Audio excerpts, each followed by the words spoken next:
வணக்கம் diamond TV நேயர்களே, இது உங்கள் அபிமானம் டைமண்ட் டிவியின் வினாடி வினா நிகழ்ச்சிக்கு உங்களை அன்புடன் வரவேற்பது உங்கள் கலங்கரை தமிழன் தோமா பாக்கியா. என்ன நேயர்களே, நலமாக இருக்கிறீர்களா? என்ன பார்த்து அங்க பாருங்க. இந்த நிகழ்ச்சியில் இருவரும் மாண்புமிகு மாணவிகள், அப்படி இல்லாமல் வருங்கால தலைவிகள், இந்த நாட்டை ஆளக்கூடியவர்கள். யாருக்கு தெரியும், ஒரு பிரதமராக கூட வரலாம், இவங்களும் ஒரு வெளிநாட்டு தூதுவராக வரலாம், சொல்ல முடியாது யார் எப்படி இருப்பாங்கன்னு, இல்லையா? சரிதானே? வர நான் இல்லைங்கிற மாதிரியே இருக்கு எனக்கு. சரிங்க ஐயா, அல்ல அப்படி சொல்லுங்க. சரிதானே? வருவாங்க ஐயா, அந்த ஒரு நம்பிக்கை இருக்கு இல்லையா?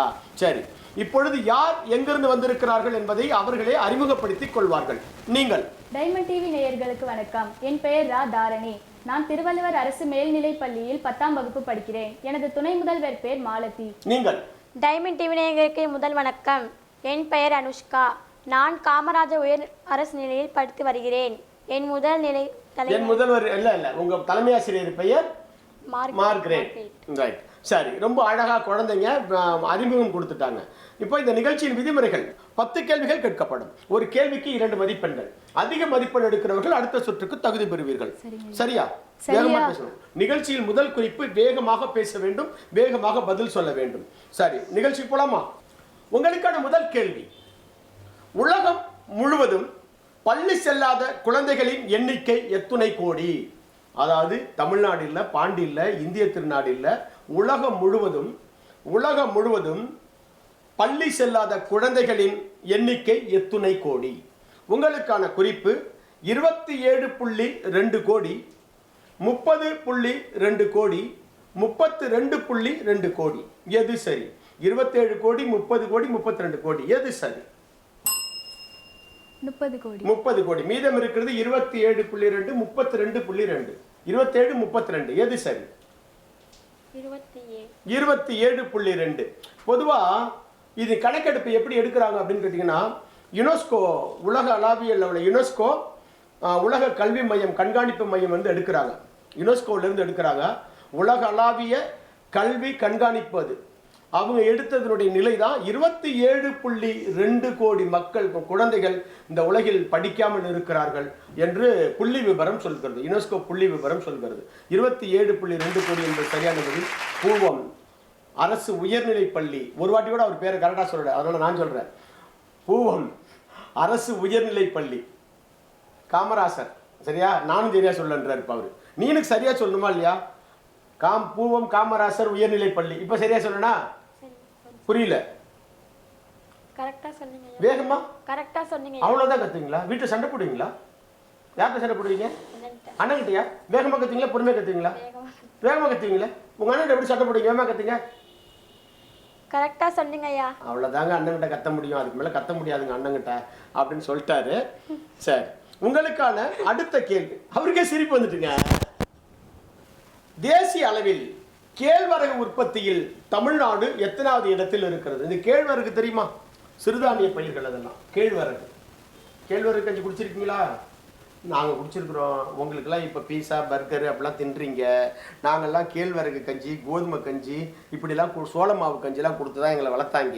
எங்களுக்கு கொடுத்துருக்காங்க. நம்ம அனுபவிச்சதுல கால்வாசி அனுபவிச்சிருக்காரு அவரும்.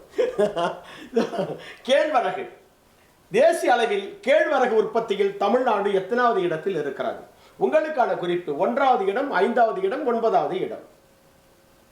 இவர் பார்த்தாரு, போன வாட்டி நான் பெல்ல அடிச்சு ஃபர்ஸ்ட் சொன்ன தப்பா போச்சு, அடிக்க மாட்டேன் பெல்ல, நீ அடி அப்படின்னு அவரும் உட்காந்துருக்காரு. ஆனா 2 பேரும் அடிக்கலன்னா நான் 5 நொடி கழிச்சு நான் பெல்ல அடிச்சு அடுத்த கேள்விக்கு போயிடும். கேழ்வரகு உற்பத்தியில் தமிழ்நாடு எத்தனாவது இடத்தில் இருக்கிறது? 1வது இடம், 5வது இடம், 9வது இடம். எது சரி? 5வது. மீதம் இருக்கிறது 1, 9. 9 என்பதுதான் தவறான பதில். அப்ப 5 என்பது சரியான பதிலானா? அதுவும் அவர் சொல்றாரு, எனக்கு முன்னாடி அவர் சொல்றாரு அதுவும் இல்லை அப்படின்ட்டாரு. 1வது இடம் என்பதுதான் சரியான பதில். அது மட்டும் இல்ல, பருப்பு வகைகள், சிறுதானிய வகைகள் எல்லாவற்றிலும் தமிழ்நாடு முதலிடத்தில் இருக்கிறது. பொருளாதார வளர்ச்சியில் முதலிடம் வகிக்கிறது. கல்வித்துறையில் 2வது இடம் வகிக்கிறது இந்திய திருநாட்டில். முதலிடம் கேரளா. கிட்டத்தட்ட பார்த்தீங்கன்னா இந்திய திருநாட்டில் தமிழ்நாடு எல்லா வணிகம் ஆரம்பிச்சு ஏற்றுமதி இறக்குமதியிலிருந்து முதலிடம் வகிக்கிறது. அது தமிழனா மிகப்பெரிய பெருமை நமக்கு உண்டு இல்லையா? உங்களுக்கான அடுத்த கேள்வி: உலகில் அதிக அரிசி உற்பத்தியில் இந்தியாவுக்கு எத்தனாவது இடம்? உலகில் அதிக அரிசி உற்பத்தியில் இந்தியாவிற்கு எத்தனாவது இடம்? உங்களுக்கான குறிப்பு 1, 2, 3. உலக அளவில் அரிசி உற்பத்தியில் இந்தியாவிற்கு எத்தனாவது இடம்? 2. மீதம் இருக்கிறது 1, 3. 1. யோசிச்சாரு. இந்த வாட்டி 1 சொல்லி பார்ப்போம். 2 வாட்டி 1 வந்து தப்பாகி வச்சு இவருக்கு நான் அப்பாடா நானும் 2 மார்க் வாங்கிட்டேன், ஒன்றும் பண்ண முடியாது. சரிதான், 1 என்பதுதான் சரி. அதை மிக சரியா சொல்லணும்னா கடந்த ஆண்டுல வந்து சீனா தான் முதலிடம் இருந்தது. அரிசி உற்பத்தியில் சீனா தான் முதலிடம் இருந்தது. இந்தியா அதை பின்னுக்கு தள்ளிட்டு இந்தியா முதலிடம் வந்திருக்கு. கிட்டத்தட்ட 14.90 மெட்ரிக் டன் அளவு அரிசி இந்தியா உற்பத்தி செஞ்சு முதலிடம் வகிக்கிறது. உங்களுக்கான அடுத்த கேள்வி, காண்டிவா, நல்லா இருக்க பேரு.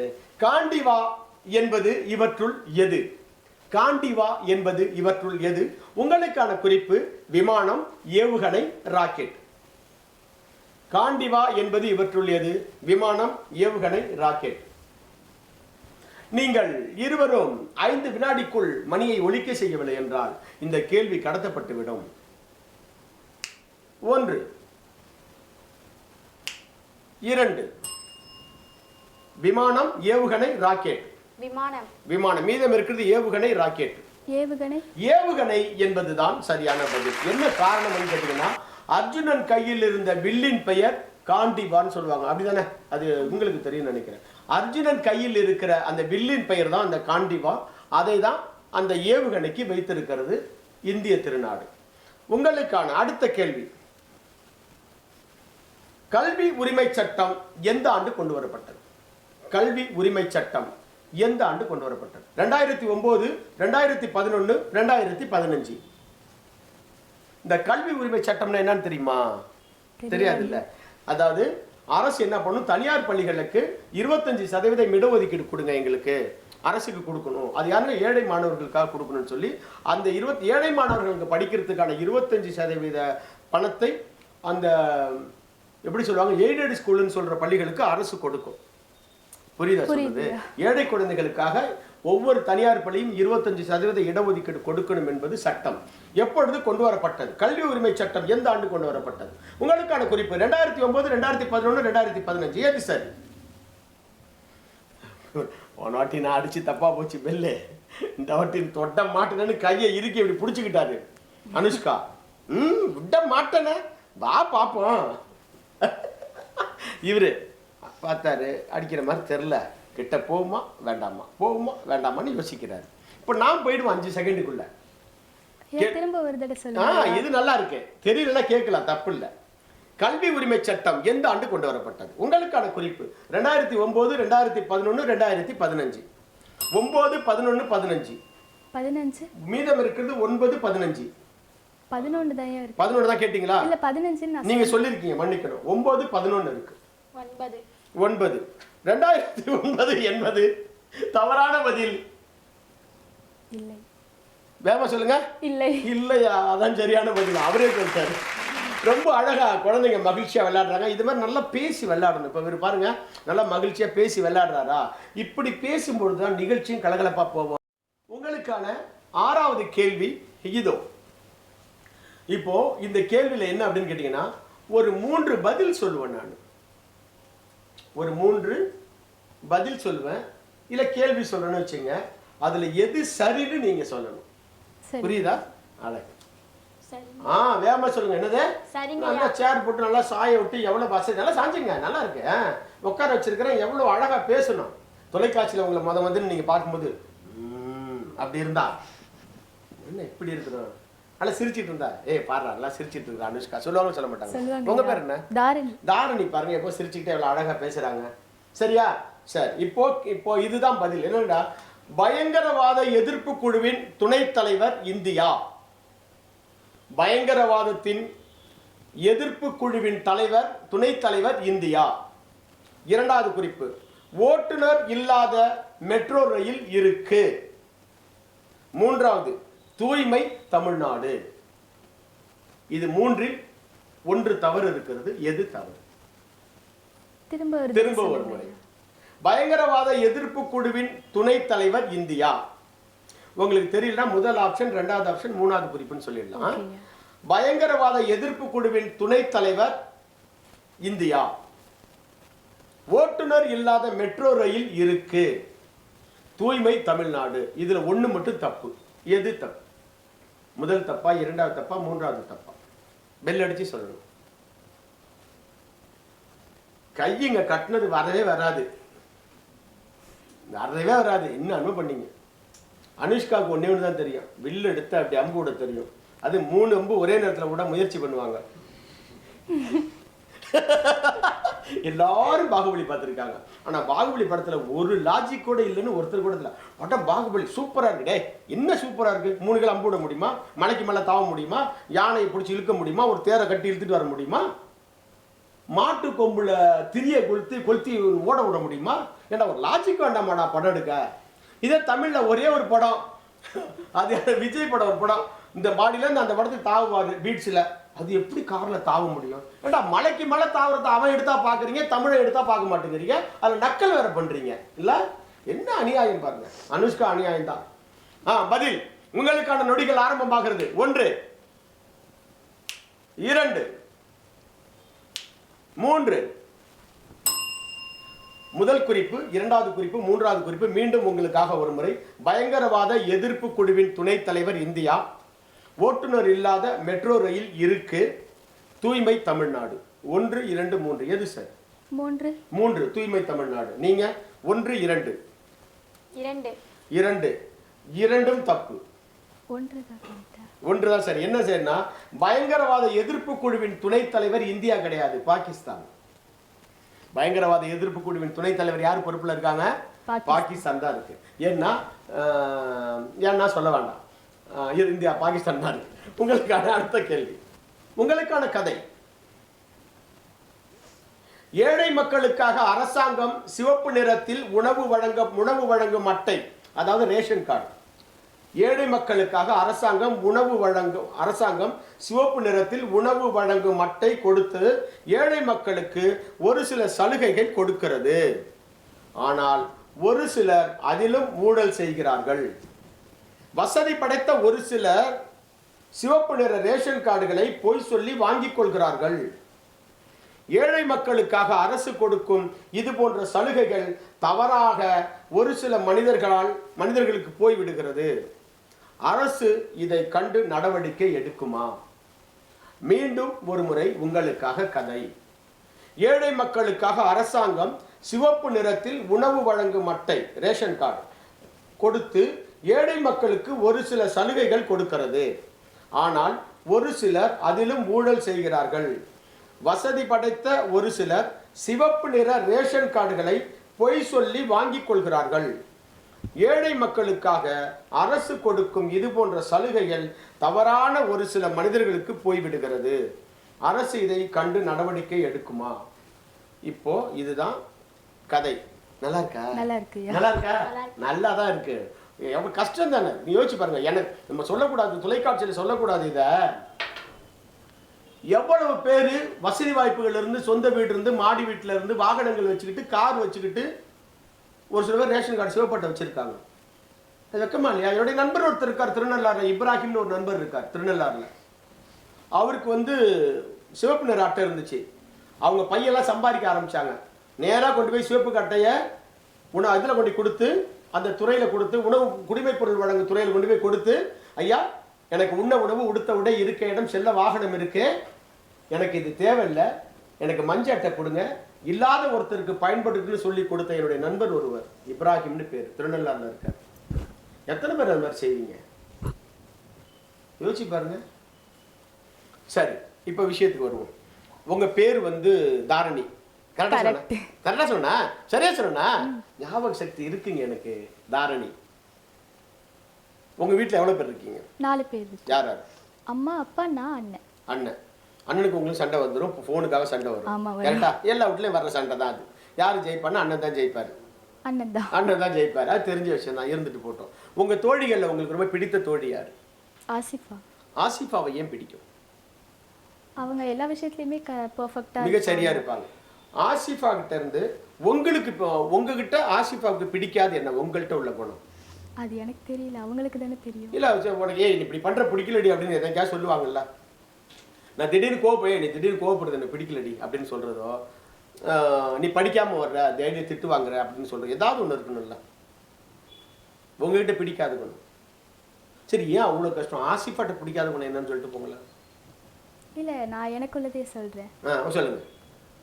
நான் வந்து ஒரு விஷயத்தை தப்பாக அடித்து சொல்லும் போது அவங்க சொல்லுவாங்க, இந்த மாதிரி ஒரு விஷயத்தை அடித்து சொல்லாது, அது தப்பாக இருக்கும். ஒரு சில பேர் இருக்கிறாங்க, எங்கள் சொந்தக்காரங்க இருக்காங்க, ஒன்றுமே தெரியாது, எல்லாம் தெரிஞ்ச மாதிரி அப்படியே சொல்கிறது. எங்கள் வீட்டில் சொல்ல இப்படி எங்கள் வீட்டில் இப்படி இப்படி பண்ணுவாங்க அப்படின்னு என்ன அர்த்தம்? சொல்லிட்டு போட்டு திருப்பி எதிர்வாதம் பண்ணாதீங்கன்னு அர்த்தம். எங்கள் வீட்டில் பேசிகிட்டே இருப்போம், அவங்க சொல்லுவாங்க இது அப்படி அது அப்படி காரைக்கால் எப்படி, எங்கள் வீட்டில் இப்படி இப்படி இப்படி பண்ணுவாங்க. வாய் முடிட்டுருங்க, அவங்க எல்லாம் சொல்லிட்டு போட்டு அவங்க சொல்லிட்டு போயிடுவாங்க. அது மாதிரி எடுத்து தெரிஞ்சு எல்லாத்தையும் சொல்கிறது தெரிஞ்ச மாதிரி. சரி, உங்களுக்கு உங்கள் அம்மா என்ன குழம்பு நல்லா வைப்பாங்க? பொரிச்ச குழம்பு நல்லா வைப்பாங்க. இது என்னடா புது கதையா இருக்கு? பொரிச்ச குழம்பு நல்லா வைப்பாங்க. உங்களுக்கு பிடிக்குமா? உங்களுக்கு பிடிக்காத குழம்பு என்ன? புளிக்குழம்பு. அது அந்த நிகழ்ச்சியில கிட்டத்தட்ட ஒரு 300 மாணவிகள் சொன்ன பதில் இதுதான். என்ன குழம்பு உங்க அம்மா நல்லா வைக்க மாட்டாங்க? புளிக்குழம்பு. ஏன் அது பேரே புளிக்குழம்பு வச்சாங்கன்னு தெரியல சார். எங்க அம்மா நல்லா வைப்பாங்கன்னு எனக்கு பிடிக்காது. இது தப்பிக்கிறது. வருங்காலத்துல அரசியல்வாதி ஆயிடுவார். தப்பிக்கிறது. என்ன அங்க போனா ஏண்டே நான் வைக்கிற புளிக்குழம்பு பிடிக்காத அவனுக்கு, அப்ப வந்து அவரும் தண்ணி ஊற்றி தின்னு 4 வெங்காயத்தை உரிச்சு போட்டா என்ன பண்ண முடியும்? அதுக்காக இது தப்பிக்கிற செயல். சரி, இப்போ இன்னொரு விஷயம் சொல்லுவோம். பள்ளிக்கூடத்துல ஆசிரியர்கள் இருக்காங்களே, உங்களுக்கு பிடிச்ச ஆசிரியர் யார்? ஒருத்தரையும் பிடிக்கல. யாரு? ஆங்கிலம் மிஸ்ஸா? பேர் தெரியுமா? சொல்லுங்க. லில்லி பிரியங்கா. லில்லி பிரியங்கா நல்லா தான் இருக்கு, பெயர் நல்லா இருக்கு. லில்லி பிரியங்கா ஆங்கில ஆசிரியை. நன்றி மிஸ். என்னன்னு கேட்டீங்கன்னா, மாணவர்கள்ட்ட நல்ல பேர் வாங்குறது ரொம்ப கடினமான ஒன்று. அப்படி ஒரு நல்ல பேர் வாங்கியிருக்கீங்க, ரொம்ப மகிழ்ச்சியா இருக்கு உங்களுக்கு. உங்க பள்ளிக்கூடத்தில் எனக்கு பிடிச்சவங்க யார் தெரியுமா? தெரியாது. எனக்கும் தெரியாது. சரி, இப்ப கேள்விக்கு போகும். ஏழை என்ற வார்த்தை கதையில் எத்தனை முறை பயன்படுத்தப்பட்டது? 2. நீங்க? 1. இந்த பேப்பரை கிழிச்சு எடுத்துட்டு வீட்டுக்கு போயிட்டுமா? ஏன் ஒரு நியாயம் வேண்டாமையா? அத்தனை வாட்டி கதையை சொல்லிருக்கோம். ஒண்ணு கண்ணே கண்ணுங்கிற மாதிரி ஒண்ணுன்னா கேளுங்க. படிக்கிற எத்தனை வாட்டி ஏழைன்னு வருதுன்னு பார்த்துட்டு வாங்க. வார்த்தையை அவுட்டியா நீ? ஏழைன்னு முதல்ல இருக்குது. ஏழை மக்களுக்காக அரசாங்கம் சிவப்பு நிறத்தில் உணவு வழங்கும் அட்டை, ரேஷன் கார்டு கொடுத்து ஏழை மக்களுக்கு ஒரு சில சலுகைகள் கொடுக்கிறது. அவுட் ஆயிட்டியா? 2 வாட்டி வந்துட்டா ஏழைன்னு. அடுத்து, ஆனால் ஒரு சிலர் அதிலும் ஊழல் செய்கிறார்கள். வசதி படைத்த ஒரு சிலர் சிவப்பு நிற ரேஷன் கார்டுகளை பொய் சொல்லி வாங்கி கொள்கிறார்கள். ஏழை மக்களுக்காக எத்தனை வாட்டி சொன்னீங்க? 2. அடுத்து போலாமா? முடிஞ்சிருச்சா? முடிஞ்சிருச்சு. உங்களுக்கான அடுத்த கேள்வி, ரபேல் போர் விமானத்தின் உடல் பகுதி இந்தியாவில் எந்த மாநிலத்தில் தயாரிக்கப்பட உள்ளது? இந்த ரபேல் போர் விமானம் தெரியுமா? நமக்கு பாகிஸ்தானுக்கெல்லாம் சண்டை போடும்போது ரபேல் விமானம் போய் சண்டை போட்டு அணுகுண்டுலாம் போட்டு வரும், பார்த்துருக்கீங்களா? என்ன பிரச்சனைன்னு கேட்டா, உள்ளூர் விஷயமே தெரியாதுடா சாமி. நீ போர்க்களம் வரைக்கும் போய் கேள்வி கேட்டா டிஎன்பிசில கேட்கிற மாதிரியே இருக்கு இந்த கேள்விலாம். இப்படியே கேட்பாங்க? என்ன கேட்குற கேள்வி? தமிழ்நாட்டின் முதலமைச்சர் யார்? அப்துல் கலாம் ஐயா எப்பொழுது பதவியேற்றார்? சிங்கம் எத்தனை அடி தாண்டும்? இப்படி கேட்டா பரவாயில்ல. ரபேல் போர் விமானம் என்ன தெரியும்? இருந்தாலும் வேற வழி இல்லை, நீங்க தெரிஞ்சுக்கணுங்கிறதுக்காக கேட்கப்படுகிற கேள்விகள். சரிதானா? சரிதான். நீங்க சொல்லுங்க, அதனால நான் இப்படி பண்ணுங்க. சரி, ரபேல் போர் விமானத்தின் உடல் பகுதினா மேல் பாடி கட்டுறது மட்டும். உடல் பகுதி இந்தியாவில் எந்த மாநிலத்தில் தயாரிக்கப்பட உள்ளது? உங்களுக்கான குறிப்பு, குஜராத், மேற்கு வங்கம், தெலுங்கானா. இப்ப எதிர்க்க உட்கார்ந்துருக்க தனியார் பள்ளி மாணவர்களுக்கு என்ன பிரச்சனை தெரியுமா? இங்க இவங்களையே இந்த கேள்வி கேட்கிறானே இந்த ஆளு, நமக்கு என்னென்ன கேள்வி வச்சிருக்கிறாரோ அப்படின்னு அவங்க யோசிச்சுட்டு உட்காந்துருக்காங்க. அவங்க ஆசிரியர் சொல்றாரு, பயப்படாதரான்னு சொல்லிவிட்டு என்ன பண்றாரு ஆதர்சி பள்ளிக்கூட ஆசிரியர், எங்க பள்ளிக்கூடத்தை எப்படியாவது காப்பாத்துறோம் அப்படின்றார். தெரியுது ஓஎன்ஜிசில இந்த பிரச்சனை இல்லை. அவங்க அப்பா கிட்ட உட்காந்துட்டார், தோத்துட்டு வீட்டுக்குள்ள வந்துருவ, அவங்க அப்பா வந்துருவ, அவரு உட்காந்துருக்காரு. நீங்க நம்ம நிகழ்ச்சிக்கு போவோம். சரிதானே? சரிங்கய்யா. சரி. ரபேல் போர் விமானத்தின் உடல் பகுதி இந்தியாவில் எந்த மாநிலத்தில் தயாரிக்கப்பட உள்ளது? உங்களுக்கான குறிப்பு குஜராத், மேற்கு வங்கம், தெலுங்கானா. 1 குஜராத், மேற்கு வங்கம், தெலுங்கானா. மேற்கு வங்கம். மீதம் இருக்கிறது குஜராத், தெலுங்கானா. தெலுங்கானா. மேற்கு வங்கம் என்பது தவறான பதில். குஜராத் என்பதுதான். புரியல.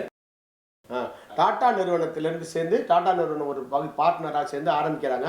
கிட்டத்தட்ட பார்த்தீங்கன்னா 36 ரபேல் விமானம் நம்மகிட்ட இந்த போரில் இருந்துச்சு, பயன்படுத்திட்டாங்க, வாங்கியிருந்தோம். நம்ம மறுபடியும் 26 விமானங்களுக்கான ஒப்பந்தங்கள் போடப்பட்டு மேல் பாடி மட்டும், அதாவது மேல் பகுதி மட்டும் செய்யக்கூடிய ஒப்பந்தம் நடைபெற்று 26 விமானங்கள் செய்ய காத்திருக்கிறது.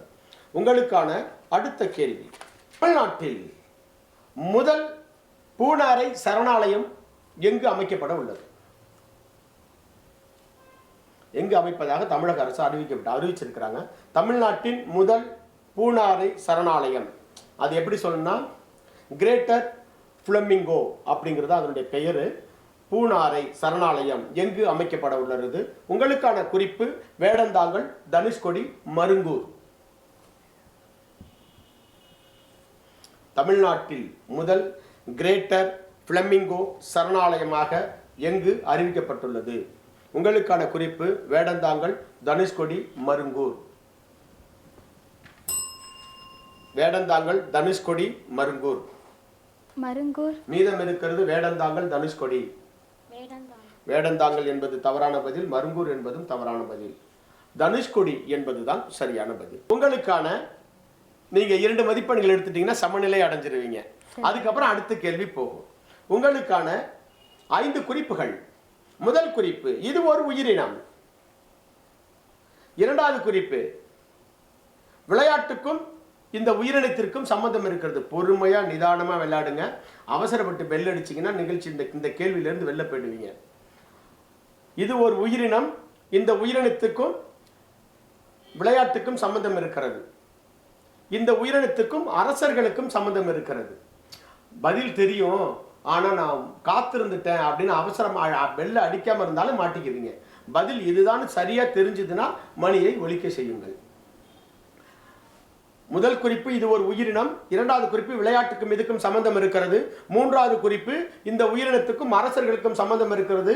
நான்காவது குறிப்பு, போர்க்களத்துக்கும் இதுக்கும் சம்பந்தம் இருக்கிறது. ஐந்தாவது குறிப்பு, பந்தயத்துக்கும் இதுக்கும் சம்பந்தம் இருக்கிறது. ஆறாவது குறிப்பு, படை வீரர்களுக்கும் இதுக்கும் சம்பந்தம் இருக்கிறது. தெரிஞ்சவங்க பெல் அடிச்சு சொல்லலாம். ஆறாவது குறிப்பு, படை வீரர்களுக்கும் இதுக்கும் சம்பந்தம் இருக்கிறது. ரொம்ப எளிதான 6 குறிப்புகள் கொடுத்துட்டேன். எதிர்க்க உட்காந்துட்டு ஆசிரியர்கள் ஆமா எங்களுக்கு தெரியுது, அவங்களுக்கு தெரியல, என்ன பண்றதுன்றாங்க. மீண்டும் ஒரு முறை குறிப்பு உங்களுக்காக. இது ஒரு உயிரினம். வரிசைப்படுத்துங்க. என் குறிப்புகளை இருவரும் வரிசைப்படுத்திக்கிட்டே வாங்க. அனிமல்ஸ்ல வருமா? கேள்வி நல்லா இருக்கு. அனிமல்ஸ்ல வரும். இது கூடுதல் சிறப்பு, இது கூடுதல் குறிப்பு. அனிமல்ஸ்ல வரும்னு தெரிஞ்சதுன்னா நீங்க பெல் அடிச்சு பதில் சொல்லலாம். இது ஒரு உயிரினம். இரண்டாவது குறிப்பு, விளையாட்டுக்கும் இந்த உயிரினத்துக்கும் சம்பந்தம் இருக்கிறது. மூன்றாவது குறிப்பு, இந்த உயிரினத்துக்கும் அரசர்களுக்கும் சம்பந்தம் இருக்கிறது. நான்காவது குறிப்பு, போர்க்களத்துக்கும் இதுக்கும் சம்பந்தம் இருக்கிறது. ஐந்தாவது குறிப்பு, பந்தயத்துக்கும் இதுக்கும் சம்பந்தம் இருக்கிறது. ஆறாவது குறிப்பு, படை வீரர்களுக்கும் இதுக்கும் சம்பந்தம் இருக்கிறது. இறுதியாக 7வது குறிப்பு, சித்திரை மாதம் தமிழ் புத்தாண்டு கிடையாது. தை மாதம் தான் தமிழ் புத்தாண்டு கொண்டாட வேண்டும். சித்திரை மாதம் தான் தமிழ் புத்தாண்டு கிடையாது. தை மாதம் தான் தமிழ் புத்தாண்டு கொண்டாட வேண்டும். 7 குறிப்புகள் கொடுத்திருக்கிறேன். நீங்க பதில் சொல்லலைன்னா அடுத்த கேள்விக்கு போகப்படும். 1 2 3 4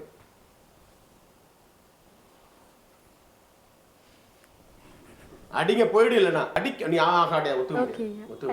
நீங்க புரியல அடிக்கிறேன். எப்போ 5 நொடிகள் முடிஞ்சிருச்சு. நீங்க தாமதம். எவ்வளவு பெரிய தப்பு பண்ணீங்கன்னு உங்களுக்கு ஒரு விஷயம் சொல்லட்டுமா? பதில் என்ன? சேவல.